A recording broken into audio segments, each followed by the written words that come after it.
This is Call on the Field Stands. I am Ryan Denchef.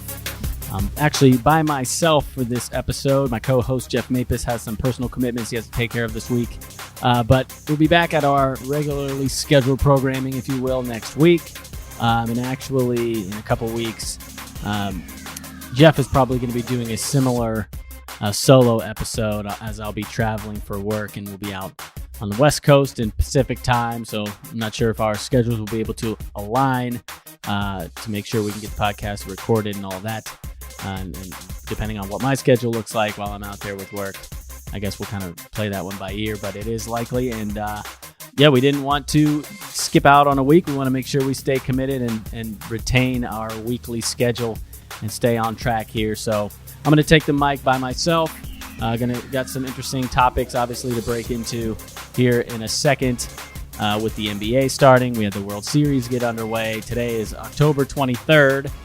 World Series Game 1 was last night. Game 2 is tonight. The NBA season kicked off last night. I'm actually, as I'm talking right now, have the Cavs game going right now. They're opening their season tonight in Orlando early in the first quarter right now as they are losing. Typical. I think the spread on that one's 9.5 in favor of Orlando. So I, had to bet a little bit of cheddar on this game and put my money on Orlando minus 9.5 because I just don't think the Cavs are going to be very good. But we'll get into some of the NBA topics, recap kind of what went down in the offseason, refresh everyone's minds and memories on some of the big moves that happened in the offseason. A lot of player movement, big name guys going to different teams. And we'll get into a little bit, like I said, World Series and then NFL and NCAA, a little bit to talk about there. Not too much excitement, but there were a couple big games and obviously big time Buckeyes game coming up this weekend against Wisconsin. So we'll get into that a little bit as well. But before I kind of jump into it, just kind of recapping the weekend for me. It was a beautiful weekend weather-wise. Sunday, spent all day outside. Buddy came over. We brewed some beer.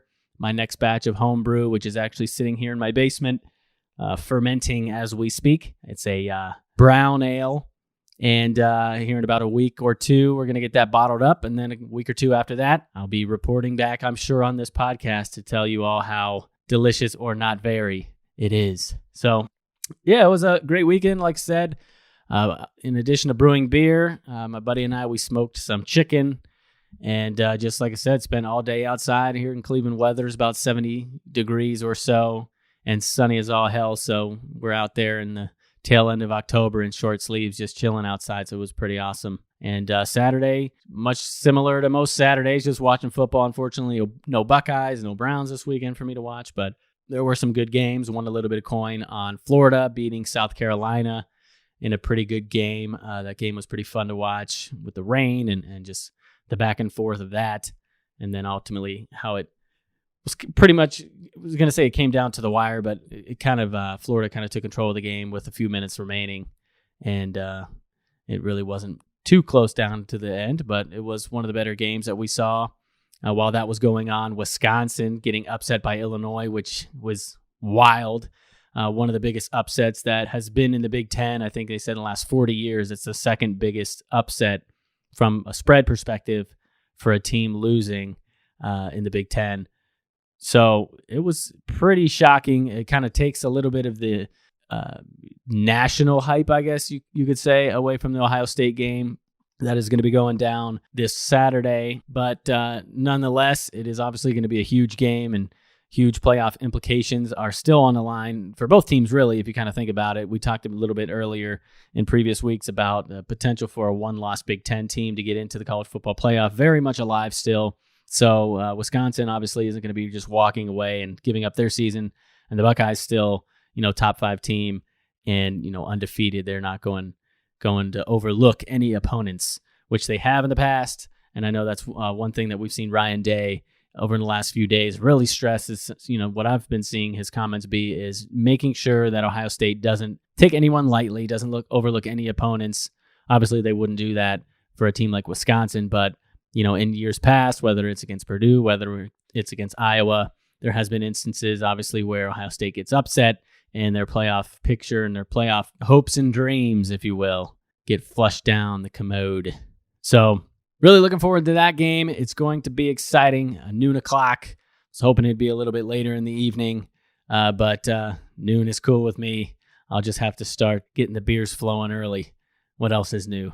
But anyways, as we kind of get into this week's Call on the Field Stands podcast episode, as I mentioned, today's the 23rd. As we speak right now, the Game 1 of the World Series is now in the books, with Game 2 about to start here in about 30 minutes or so. And I want to recap and talk a little bit about last night's game.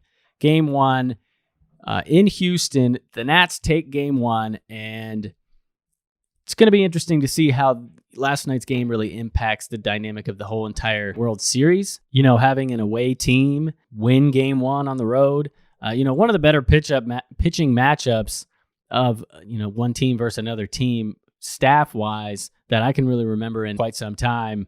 Just the pitching game after game is going to be top level, top notch. Some of the best pitchers in baseball squaring off. It's going to be exciting. Last night, obviously, Garrett Cole having a bit of an off game, if you will. He did give up 5 runs in 7 innings, struck out 6. A little bit down on the numbers of the Ks that he's, usually putting up. And 5 runs is obviously out of the norm for him, especially you were anticipating him coming out and setting the tone and having a big game here in Game 1. But that was not the case. And, it was interesting to see just how the Nats really responded. They gave up 2. Scherzer gave up the 2 runs in the first inning. That crowd was insane. Props to them down there in Houston. They were loud the entire game. And, the Nats just kind of stayed steady pace. They kind of leaned on Scherzer there a little bit. He gave up those 2 runs and then really dialed in and just kind of just took over from that perspective of the game. And then, the Nats bring in Patrick Corbin, one of their better starting pitchers, as a reliever, which was interesting to me. I mean, I know they've done it a couple times earlier in the postseason.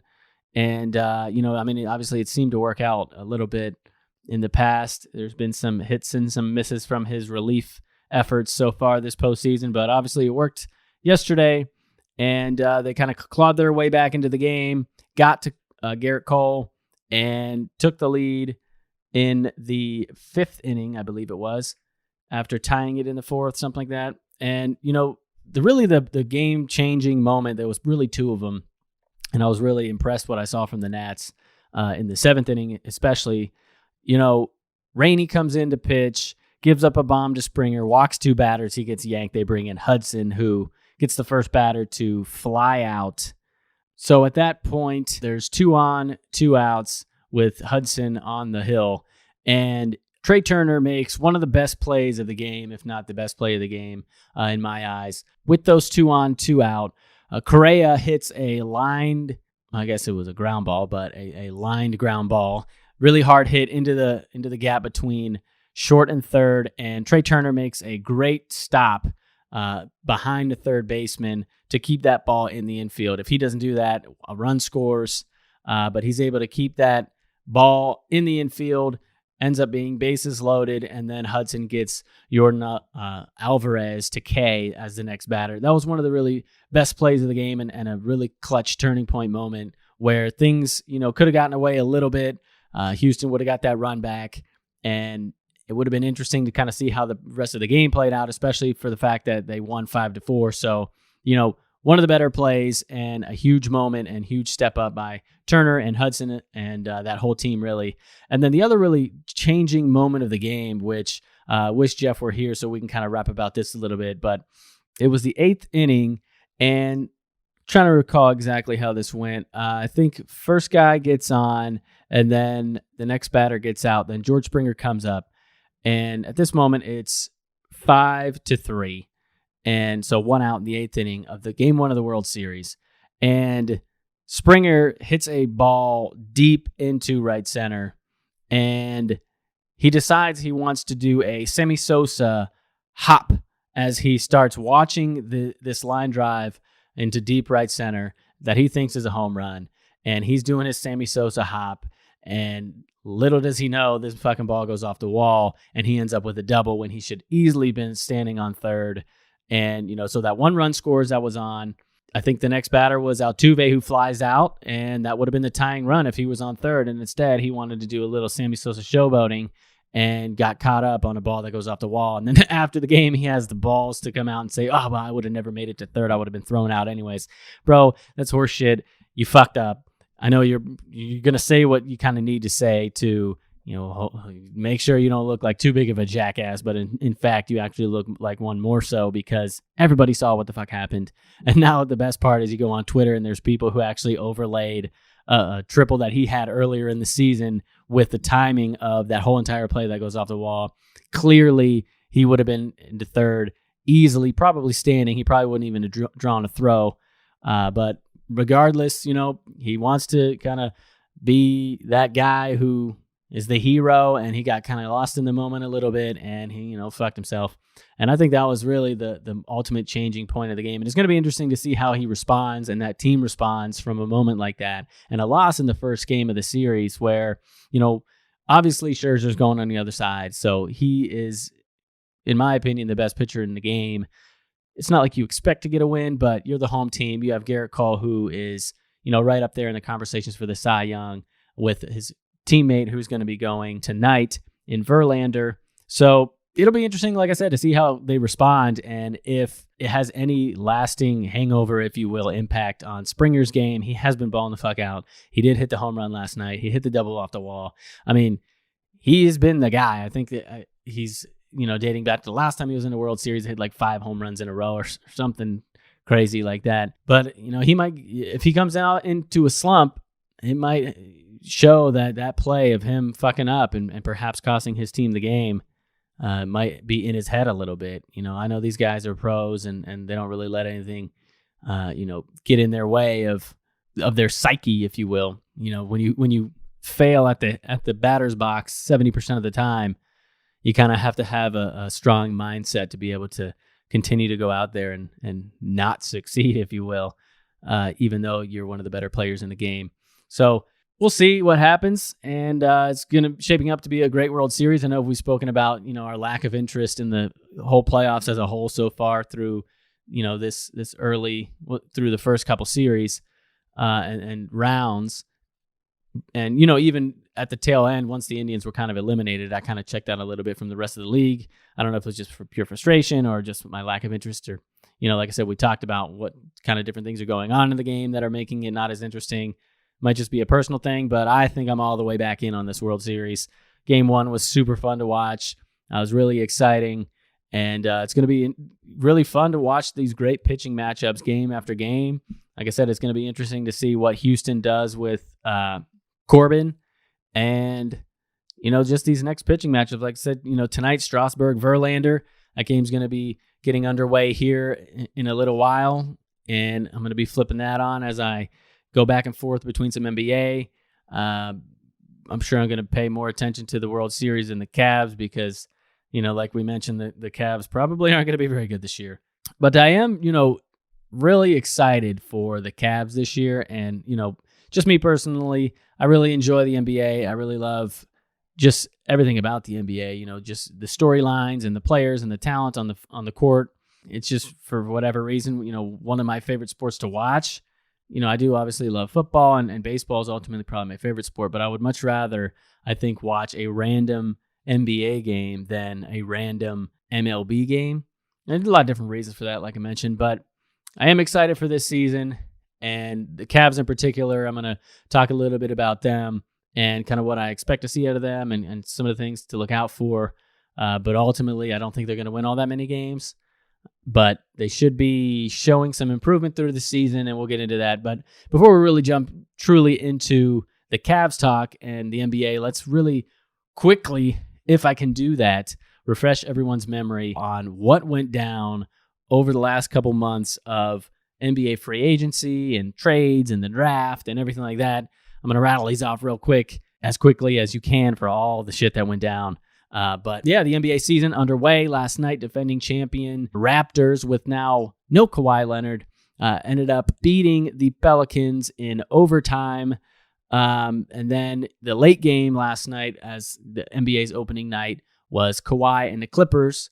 against LeBron and the Lakers. Clippers got the best of the Lakers last night. And also, don't forget Paul George joined up with Kawhi Leonard.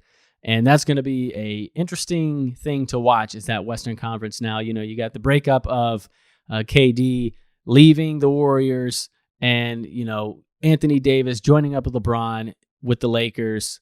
I don't really know if anyone is counting LeBron out, but I know there's been some speculation that, ultimately he's going to decline. And last season he had major injuries where he missed a huge portion of the season.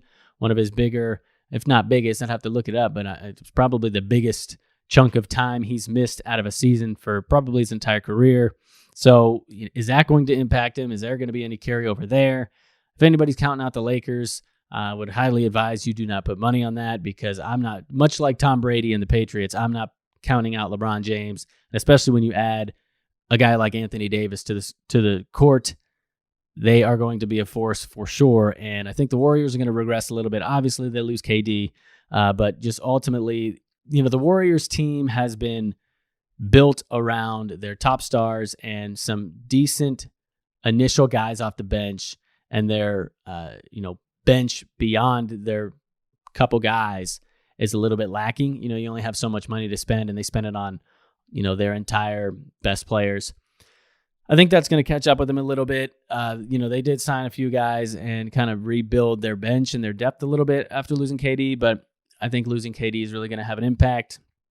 So we'll see how that shapes up, but I think the West is wide open, and it's not going to be another Warriors waltz into the finals like it has been in seasons past. So, as I mentioned, Anthony Davis teams up with LeBron. Russ Westbrook joins Houston, and James Harden over there, who won the MVP last year, obviously. He swapped spots with Chris Paul, who went to OKC. Don't forget Kevin Durant and Kyrie Irving joining forces with the Brooklyn Nets. DeAndre Jordan is also now a part of Brooklyn, so it'll be interesting to see how that kind of dynamic shapes up. It's interesting when two superstars kind of join together. How long is that going to take to kind of get things all together? Obviously KD joined the Warriors and everything kind of went off without a hitch, but they also had an established foundation with MVP Steph Curry and Klay Thompson and Draymond Green and Andre Iguodala, who is one of the most underrated players. I mean, he's gotten his credit, but he's one of the more underrated players because he was a pivotal player on that Warriors team for all their championship seasons, really. So, it's going to be a little bit different with the Nets to see how things kind of gel, much like LeBron and AD, I guess. But, it'll be interesting to see how that kind of dynamic shapes up. And then, moving along, Enes Kanter and Kemba Walker join the Celtics. Jimmy Butler has gone to Miami. Al Horford joins the 76ers, who already have a loaded squad. Kristaps Porzingis, that's going to be something that's going to be interesting to see this year. He's finally going to get to suit up with the Mavericks. He was traded, if you recall, midseason last year, but it was following a torn ACL, so he didn't get to play any games for Dallas. So he's going to be in the mix there. And that team, when you look at Dallas, they are going to be a team, I think, that, can really make some noise, with Porzingis, who is, one of the freak players of the NBA, 7'3", and can drain threes, which is pretty wild. And then you got Luka, who is one of the budding stars. If he's not already, you can call him a star already, really, because that is exactly what he is. He paired with Porzingis is going to be really fun to watch. Tim Hardaway Jr. obviously is there too. Came over with that trade as well. And, they got some pieces, man. They got some pieces now, and I think they're going to really make an interesting dent. I don't know that they're going to make, the conference finals, and I don't really think they're going to make the NBA finals, but I think they're going to be a team that's going to win some games and give some hardship when it comes to that playoff push and make some things a little interesting, perhaps. And then, like I mentioned, rounding out kind of the big major moves and shakeups, the Warriors, whether you want to call it a big move or shakeup, but obviously they lose KD. That's a little bit of a shakeup, but they add Willie Cauley-Stein and D'Angelo Russell after re-signing Draymond Green and Klay Thompson. So it'll be, I think they're going to be fine so far as winning a lot of games. They're going to push probably, 54 games, 55 games still, if not more. Who knows? They push for 60. I wouldn't be surprised. I think they do take a little bit of a decline, but much like, how they were dominant before they added KD, it's pretty much the same core that's there now after KD leaves. So I don't think it's going to be that much of a change for them per se. I do think they lose a few games. Obviously, KD brings a whole nother level of talent that adds, wins to that roster and add wins to their season. So they're not going to win 73 games again, even though they did that before they had KD. But like I said, there's a lot more, nuance to that team and depth on that team and things like that. But they're still legit, obviously, and one of the favorites to win the West. The Bucks, I think, are really a team that is going to be probably in the NBA Finals. I think that's my NBA Finals pick out of the East. They still, with Giannis Antetokounmpo, can never really say his name probably proper, but it's fun to say Antetokounmpo. Giannis is still a dog. He's probably going to win the MVP this year, and you round out the rest of their roster with guys like Middleton, who has been a steady force for really years now, and he's just another one of those guys who's just a beast that Giannis gets all the credit, and yes, he gets a decent amount of recognition and things like that, but not nearly as much as some of the other role players. I guess you really wouldn't want to call Chris Middleton a role player, but one of the other, sidekick players, I guess, if you will.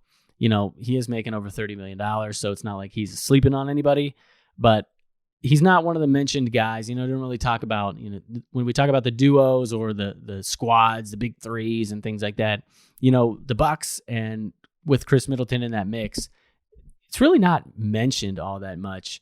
When you got Antetokounmpo kind of taking all the headlines and just dominating in every facet of the game, he could improve as well, of course, with a little bit of a shot. His defense can be porous at times, even though his length kind of makes up for a lot of that. But, he's kind of the star, and, no one really kind of wants to talk about how dynamic, that squad of him, Eric Bledsoe, Chris Middleton, that group of three guys there just coming together is really a force. And I think they're going to win the East.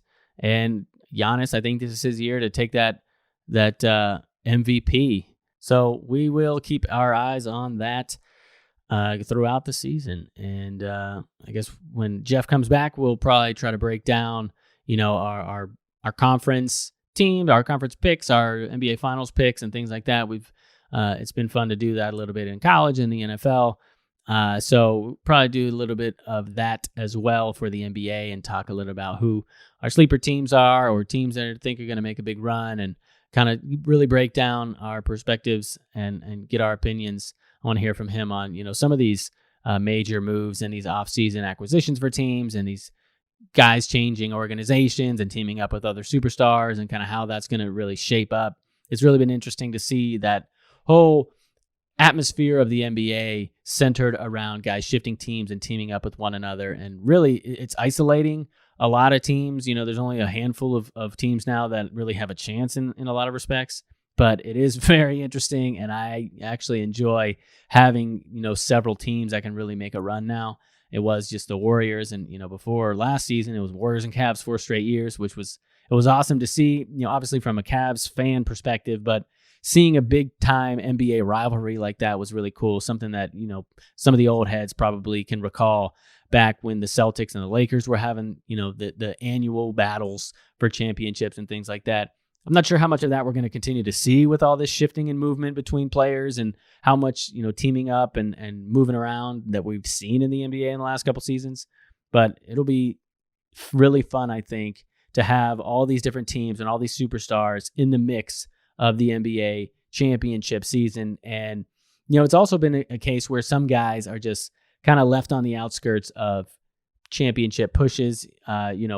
Russ Westbrook's been one of the best dynamic players in the NBA. He only went to one championship when he had KD, and really has never been even close that I can really recall. I guess they were up 3-1 a couple seasons ago to the Warriors. So that, I guess, he was close to getting to the finals, but they haven't been to the finals back yet. So it's hard to say he was close to winning a finals. But there's those guys like that who just are very, very awesome players who just never get an opportunity to, get a ring. So it's going to be cool to see all these different guys kind of moving around and joining teams and making organizations relevant again, like the Nets.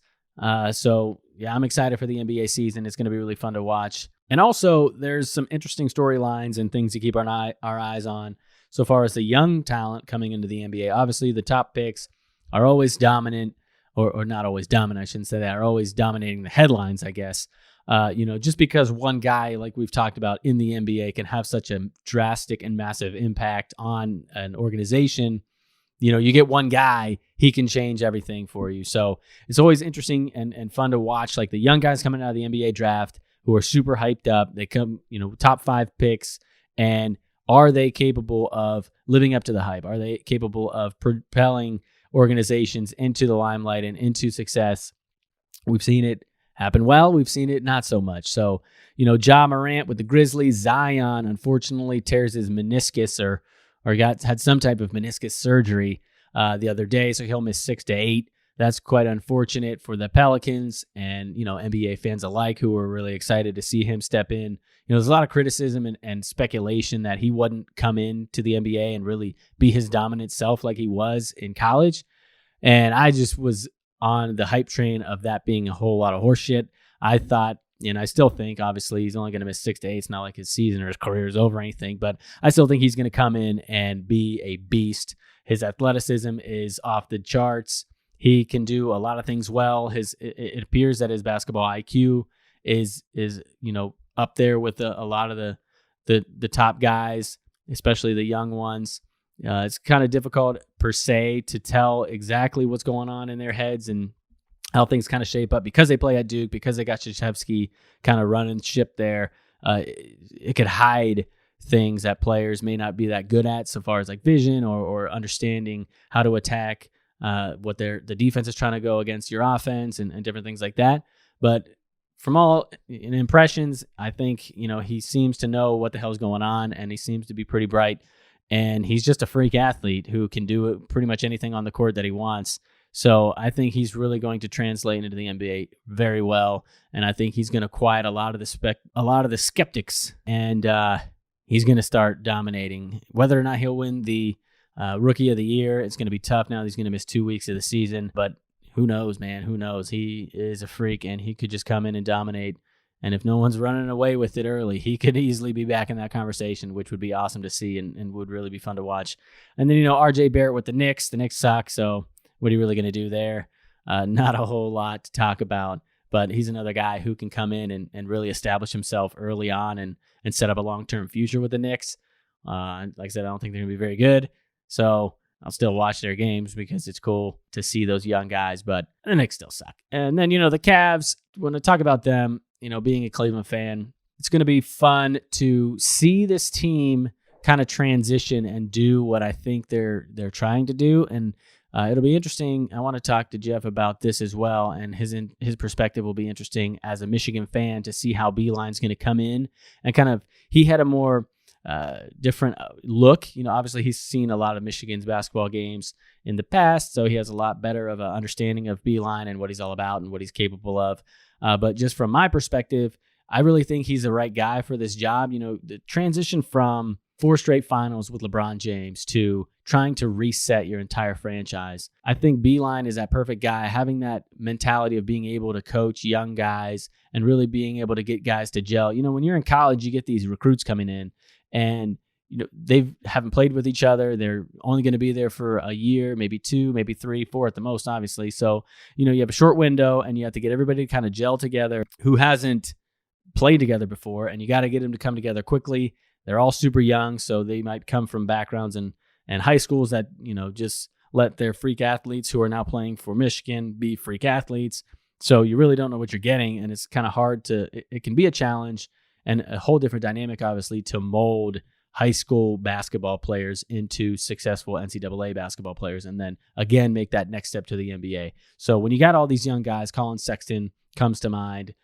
Darius Garland is 19 years old and played 5 collegiate basketball games. So what better coach for the NBA, for your NBA team, would one be who has coached for a very long time in college and really understands how to relate and how to connect with these really young players. So with Colin Sexton being a second-year guy, with Garland playing in his first season after being a rookie, Colin Sexton, only 20 years old as well. So, two super young guys who are setting up to be the face of the franchise, really. I don't know what they're going to be doing with Kevin Love.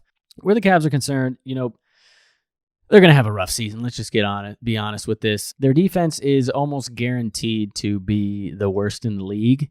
I believe statistically it was the worst in the league last year, and one could only say they've gotten worse so far this year with what they've done. They haven't done anything to improve, I can tell you that. And one would assume there's going to have a lot of sets with Sexton and Garland on the court at the same time, which means you're going to be pushing Jordan Clarkson to the 3.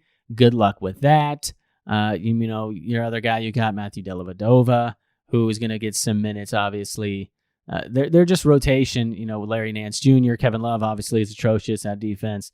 Their defense just doesn't have any talent, doesn't have any skill. And with the rotations and the matchups that they're going to be having out on the court, it is going to be an atrocious defense. Let's just be honest.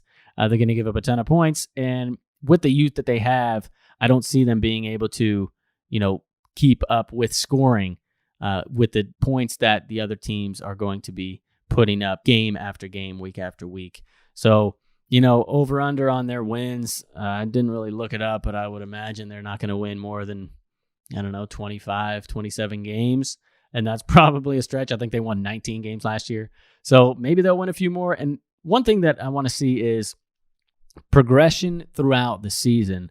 Obviously, they're super young, and their first-round pick, 5th overall, hasn't really played any basketball in 2 years since he was in high school because he missed basically all of last season at Vanderbilt. So they're going to struggle early on. It's going to be difficult for them to gel. It's going to be difficult for them to mesh, which is why I bet on the Magic as almost double-digit favorite, because for a lot of games, they're going to lose by double digits early, I think. So what I want to see is Beeline being able to continue to improve throughout the season, getting them to continue to gel, to rotate their guys together and understand how to rotate on defense together and, pass the ball and move the ball around on offense. Not something we've seen in the preseason so far. I've watched a few of the games. I guess there's only a few. I think it was 2 of the games, a portion of 2 of them, and of the preseason. They're not moving the ball really at all. They're getting next to no assists. And, when you have that on offense, it is pretty difficult to win unless you have a freak stud athlete like LeBron or somebody who can just take over a game. They don't have that, obviously. So they're going to struggle to put up points. But, I want to see their progression through the season and see them come together as a team, which is going to be difficult, and it'll be interesting to kind of see how the organization handles their early struggles, because they have to be aware that they're going to suck early on. So in the nature of the NBA, are they going to decide, you know what, fuck it, we are going to just try to lose as many games, tank mode? Are they even going to want and enable Beeline to really improve throughout the season? Or maybe, honestly, it probably won't even matter. They could begin to improve. They can show real signs and real strides towards being more successful, but they're still probably going to lose a bunch of games, even with that coming all together later in the season. But, it's going to be, we'll see if we see less Kevin Love, for instance, towards the second half of the season. Are they going to reduce his minutes to kind of get these young guys more experience, which in turn is going to lead to less successful play when arguably your best player on the court is sitting on the bench? So, we'll see how that shapes out. I hope they don't do that. If Kevin Love's going to be a long-term solution and future of the offense, let's kind of help him and the team build together. You don't want him off the court so they're not getting those minutes together. But at the same time, you do need that one of those top picks in the draft. So if you want to kind of compete, you don't want to be a 10 seed, 11 seed, 12 seed, even an 8 seed if you're squeaking into the playoffs. Ultimately, you want to suck ass or be really good. So they're building towards a foundation, but it's probably going to take a couple more sucky years before they kind of get, unless they hit the lottery with a guy like Zion. I'm not sure who's kind of on that list of guys coming out of this draft, but one would assume the Cavs are going to be at the top of that board. So, moving on to away from the NBA a little bit, like I mentioned, we're going to be keeping up to tabs on the NBA on the regular here on the Call on the Field Stance podcast. We're also going to get into some college basketball, which is more my co-host's forte. He follows that a lot more than I. but I do enjoy, watching a lot of college basketball. Ohio State's kind of on the cusp of being really good again. Recruiting has really been on the rise under Chris Holtmann. So I think they're going to be a team that I'm going to be paying a lot more attention to, and the nation is as well. Obviously, Michigan's not going anywhere, one would assume, in the basketball ranks. So Jeff and I could have some little rivalry action going on in the college basketball ranks as the season goes on. So it'll be fun to get into that. And as we move on from basketball really quickly, let's get into some football before we wrap up this episode. Not a whole lot to talk about. The Cowboys got back on track versus the Eagles, obviously, who, I just don't think are very good. The Eagles, that is. I do think the Cowboys are still good. They took their lumps a little bit a couple weeks in a row there. And, a lot of the talk has been about the Cowboys aren't good enough to really make a push. I mean, they still have Dak Prescott, so I see where a lot of that comes from. I don't think Dak Prescott is anything special, as I've mentioned before, and I will continue to mention and continue to stay on that horse as long as until he proves me otherwise, which, he's had his games, but I think it's all fugazi. So I don't think Dak Prescott's going to do anything. All this $40 million nonsense is fucking hysterical. There's a reason why Jerry Jones paid Zeke Elliott. So I think the Cowboys are still a good team. I still think they're going to make a deep run towards playoffs and towards that Super Bowl. The Eagles just stink. So we'll see what happens. I think they have a bye week this week. So we'll see what happens in the second half of the season with them. I do expect high things and more success to come from the Cowboys. Don't rule them out yet. Pats obviously dominate again. The Jets are fucking atrocious. Sam Darnold looked like a fucking Stevie Wonder out there seeing ghosts. I don't know what the fuck that even means, but pretty funny that they caught that on ESPN. The Pats, we'll see what happens this weekend, but the Browns are probably going to get bent over much like the Jets did. Not looking forward to that, but who knows, miracles can happen. The Pats are fucking awesome. Their defense is ridiculous, and they still have Tom Brady and Bill Belichick running their offense. So that, obviously I think they have taken a step back offensively a little bit. I think it's kind of risky to say that, if you will, because every time it seems like you want to rule Tom Brady out, he goes and shows why he is the GOAT. But, their defense, they're really going to be able to lean on that defense, much like they did, early on in this dynasty run. The early seasons of the Pats' dominance, they leaned on that defense, which was dominant, and Brady was just good enough. And then he turned into the Tom Brady we know. And I think he's regressed into a quarterback who is still Tom Brady, and he's still good enough, and he still has all the experience and the knowledge and the understanding of how everything needs to be to win. Whether or not his arm strength and his arm talent is all there still, that we're seeing some of that decline, I think, and some of the numbers are showing that, his talent around him is not as great. Losing Gronk, I think, is a lot bigger of a deal than people have realized, even though he has been injured in the past. And who knows, maybe he'll be back for the playoffs, which I would not rule that out one bit. And I would I'm almost expecting it at this point that he'll be, come back to the team week 16, week 17, right before the playoffs, get that bye week that they're going to have to kind of get everything in order and be the same Gronk-Brady connection that we've seen for years and years. So hoping that doesn't come, because fuck the Pats. I'm ready to see somebody else kind of step into that, next level of AFC winning, I guess. The Patriots going to 3 straight Super Bowls. They've been in the AFC Championship like 8 years straight. It's getting annoying. I'm over it.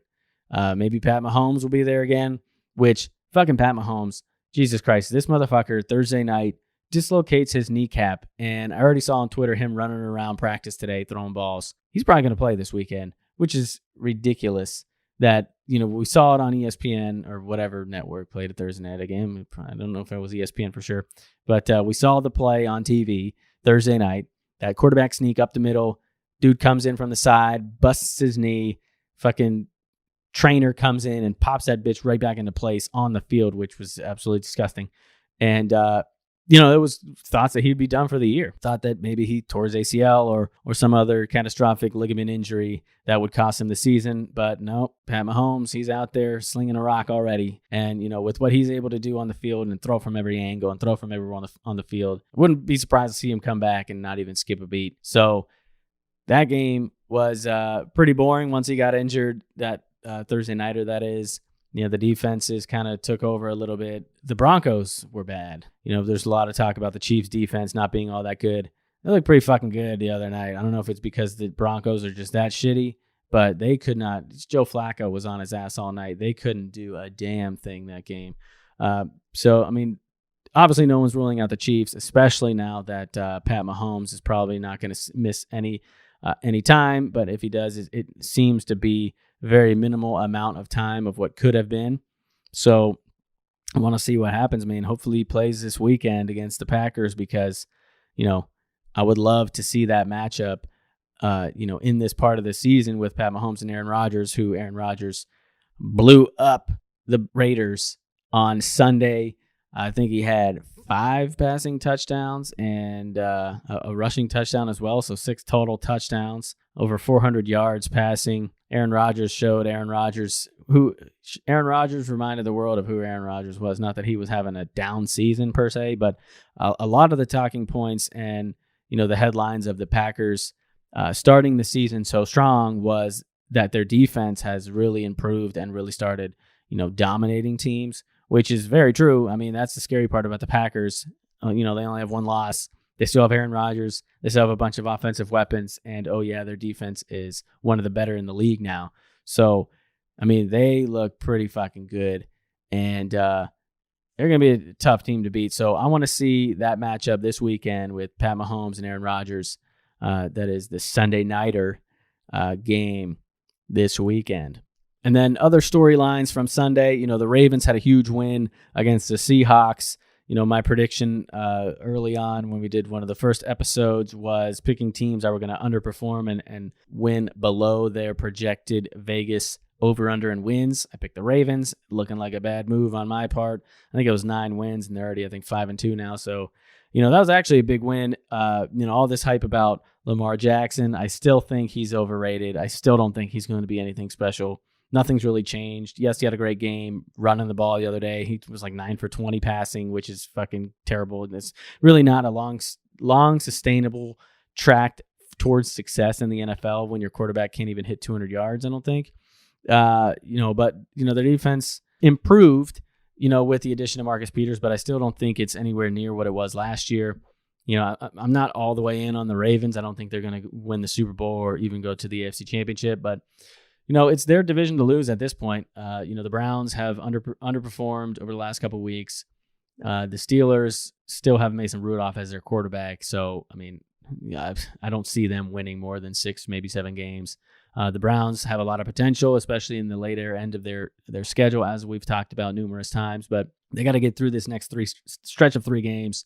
Everyone wants to say, once after you get the Patriots game behind you, it really, really lightens up. But the Broncos and the Bills aren't going to be a pushover teams. As we mentioned, the Broncos don't look all that good. Their offense isn't very good, and hopefully the D-line for the Browns will be able to put a lot of pressure on Flacco and really handle their business in that game and win with some ease. And then, at home against the Bills is a more than winnable game, but it's not going to be pushovers. It's not going to be the Bengals. The Bengals, they're competing with the Redskins and the Dolphins of teams that are trying to lose every single game, even though the Redskins already got their 1 win of the season against the Dolphins, but they aren't going to win many, if any, games. So it's really the Ravens' division to lose at this point, and beating the Seahawks on the road the other night was a really big statement, and we'll see kind of how that kind of shapes up over the next couple of weeks, and if teams will be able to slow Lamar down on the ground. The Browns really contained him, and if memory serves, that's probably the last time that he really was contained, and that might have been the last time that they lost. I believe it was. They almost lost that following week if it weren't for the fucking refs against Pittsburgh that got them a bullshit penalty to get into field goal range and send it into overtime against the Steelers. But they ultimately did win that game, and I think the last game that they did lose was against the Browns, and they were the last team that was able to really contain Lamar Jackson. So if teams can figure out how to stop Lamar on the ground, I think that's really the key to success in beating the Ravens. It's easier said than done. I understand that, but I still don't believe in the Ravens wholeheartedly at this moment. A team that I do believe in, 2 teams actually, the Colts and the Saints. Colts beating Houston. Saints again winning with Teddy Bridgewater, and Drew Brees might actually be back this week against the Cardinals. We'll see if he's able to return post his thumb surgery. So keep our eyes on that one. But regardless, those 2 teams are for real. the Colts, Darius Leonard finally got back and made a statement play this past weekend. And I mean, the Colts, we were talking about it before the season and early on in the early bits of the season, and we continue to talk about it now. Jacoby Brissett is for real. That offense is for real. The Colts defense is good. Their offensive line is really, really solid now that they've built around that and gotten some young guys like Quentin Nelson. I mean, they're just a well-balanced, all-around, really, really good team. And they're probably going to win that division, as I've mentioned. Houston is kind of right there with them. Yes, they're good. Deshaun Watson is one of the top young quarterbacks in the game and one of the top overall quarterbacks. You can't really just put him in the category of young guys. He's one of the best quarterbacks in the game. But they have just so many holes elsewhere on that team. Their offensive line still sucks, even with Laramie Tunsil. Their defense isn't all that good. They lose Clowney, and they're suspected to just not miss a beat there on the edge. I mean, that was a big loss for them. I'm not really sure what kind of happened and why they felt pressured or felt the need to move Jadeveon Clowney, but they could use him right now because their defense isn't looking all that special, and their offensive line still sucks ass. So they're not, to have a shitty offensive line and win a Super Bowl is going to be very, very tough, especially in today's NFL. So, I think the Colts are going to really be the team to beat in that division, and the only team in that division who really has a chance to make a push at winning a Super Bowl. And they could do it, man. They could really do it. They are for real, as I mentioned. And like I said, the Saints, they just continue to win, man. Their defense has stepped up, especially since Breeze has been out. Their defense has gone on a rage, and they have been fucking teams up. So the Saints, another one of our predictions of teams that's going to go to the Super Bowl, and they have not disappointed. And, I kind of was hesitant to think that they would continue to dominate or be good with the injury to Drew Brees, but they've proven that their defense is good enough to win a Super Bowl. And even without Drew Brees, their offense has held their own enough to continue to win. I think a couple weeks ago, they only put up 12 points, but still got the win. Their defense has really stepped up, like I said. So they're going to be a team to beat in the NFC. Them, the Packers. I still think the Cowboys are right in that mix. But, there's a lot of teams in the NFC that could make some noise. But, those three teams, I'd say, are really the ones that, in my mind, have the real best chance to do anything special. That you still got the 49ers, and you don't want to overlook them. They are undefeated. But I'm still not buying into the 49ers. The Rams are a team that could make a push. Even the Seahawks as well. I don't really rule either of those teams out. The Rams, especially with their defense and the addition of Ramsey. I'm not buying into the 49ers still at this point. I could be eating my words here soon if they just continue to dominate, but they haven't really played much talent. Their strength of schedule is one of the worst in the leagues. It's not Patriots level, but it's down there. They did dominate. The one game that I really got to watch them fully was against the Browns, and one would assume when you watch the only real game you really break down and see every play of it is in a game that they just dominate from start to finish. But I'm still not buying Jimmy Garoppolo as a Super Bowl contending quarterback. Maybe he is good enough to win 9 or 10 games, or maybe even more, especially with their schedule, or at least how it's been their schedule, how it's been so far. They're still in a really tough division and have a lot of tough games coming up. Running through Carolina, Arizona, Seattle, Arizona, Green Bay, Baltimore, New Orleans, Atlanta, the Rams, and then Seattle again. So when you look at their schedule, they had a lot of easy games early on, even though they did beat the Rams already a couple weeks ago. That was pretty much their best win of the season so far. They haven't really played anybody else with even a winning record at this point other than the Rams. So I'm not buying the hype for the 49ers. I think they're going to go on a little streak here where they lose some games when they get into this tougher competition. They might still win 10 games and go and maybe even push for that first round bye. I don't really think that's going to happen, but they'll be pushing for it. They'll be close, but I don't think they're going to be making any noise in the playoffs. They're going to be a one and out playoff team because I just don't think they're fully there, and their offense, in my opinion, is just not good enough to be one of those top teams. Their D-line surely looks like it is, but other than that, I don't have any faith in the 49ers. Fuck them. So that's really it for the NFL talk.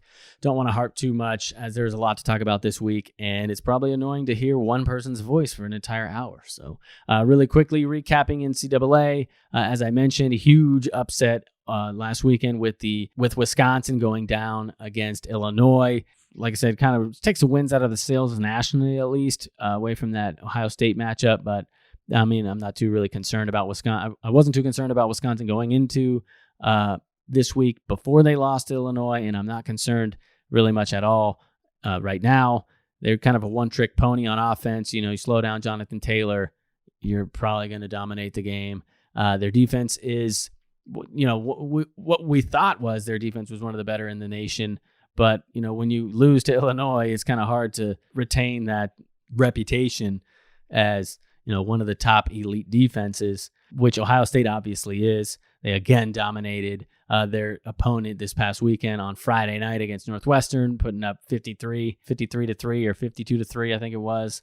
So that's really the big game that's coming up this upcoming weekend. Obviously you got Michigan, Notre Dame is going to be another huge one with, a lot of playoff implications there as well. Michigan's pretty much fucked at this point with 2 losses, but Notre Dame surely is in the mix with only 1 loss, and that being to Georgia, who is, one of the top teams in the country as well, even though they also have 1 loss. But, that's going to be the other big matchup. Pretty cool. Big Ten, 2 Big Ten teams really dominating the lineup, I guess, if you will, this weekend. And then, last week was an interesting week. Some teams dominated as they were supposed to, like Ohio State, much like Oklahoma. Alabama won big. LSU won big. They didn't really play any opponents that were that formidable. Georgia got the win against Kentucky. They kind of rebounded a little bit off of their loss. Penn State beats Michigan at home in that whiteout game. Really good game. They got to a decent-sized lead in that first half, took a 2-touchdown lead into halftime. Michigan ended up fighting back a little bit and, should have tied the game really at the end there when the homie dropped that touchdown pass right at the end on 4th down. But, Michigan once again loses a big game. They just can't seem to beat any relevant good teams. Jim Harbaugh now 0-7, I think it is, when he's the underdog. It just continues to be the same old story for Michigan. Can't win the big games. And Penn State really showed to be a legitimate contender. We talked about the Ohio State-Wisconsin matchup earlier on. Penn State is very much in the mix for things as well, especially with that game against Ohio State coming up here in a couple of weeks. They are still in the mix, obviously, with an undefeated record. And if they win out, they're in the college football playoff. Going to be a big test for them in a couple weeks when they play Ohio State. Not so much so against Michigan State, I don't think, even though they're on the road this weekend. Then they got on the road against Minnesota, who's a ranked opponent at this moment, being undefeated as well. I don't really think they're going to they're really going to stand too much of a test between now and that Ohio State game on November 23rd. But, Michigan out of it, keep an eye on Penn State. They are very much alive and have a defense that is capable of taking them. And, like I said, Florida was a good game. That was pretty interesting. It rained a little bit off and on, which made it was really interesting was Florida deciding they didn't want to run the rock. Even when it started really coming down rain-wise, they just kept passing on 1st down and letting Trask out there flinging a rock. 33 pass attempts, and their running back most carries was only 14, and some of that was towards the end of the game. It was just a weird game coaching-wise. Like, I thought Florida should have ran away with it a lot more than they did. I think they were up 18, though, towards the end. South Carolina got a touchdown towards the later ends of that within like 2 minutes or something like that. Ended up getting the ball back, and they got their win, handled their business, like I said, after their loss as well. Much like Georgia, they rebounded after losing to LSU the week prior. And, they look good, man. They look good. I wouldn't rule Florida out. They could, get back into the SEC championship game if they beat Georgia. They beat Georgia, handle their business against these scrub teams that they have the rest of the season, go to the championship game and beat either an undefeated LSU or Alabama. They're going to the playoff for sure. They're not going to let a one-loss SEC champion miss the playoffs. So, they're very much alive and very much in the mix. And their schedule, like I said, after they got Georgia at home on the 2nd, so they're off this week with a bye. Next week, they go home against Georgia. And that's really their only game that is really in question for the rest of the season. Vanderbilt, Missouri, and Florida State to round off their season. And then ultimately, one would assume if they handle Georgia, they will play either an LSU or an Alabama in the conference championship game with playoffs on the line. So, I do still like Florida, even though they lost to LSU. That was a really great game, as we talked about last week. And I think they're all the way in contention to make some noise and push for that football playoff, because they do have some talent on offense. Whether or not this Trask homie is good enough to beat Georgia, I guess it remains to be seen. I do think he's solid, but he's still a young QB who has a lot to prove. So we'll see if he can really step up and win that game next weekend and really make a push and bring Florida all the way back to the promised land, if you will.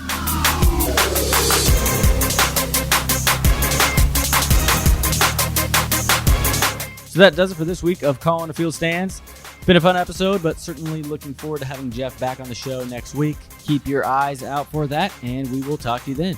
Peace.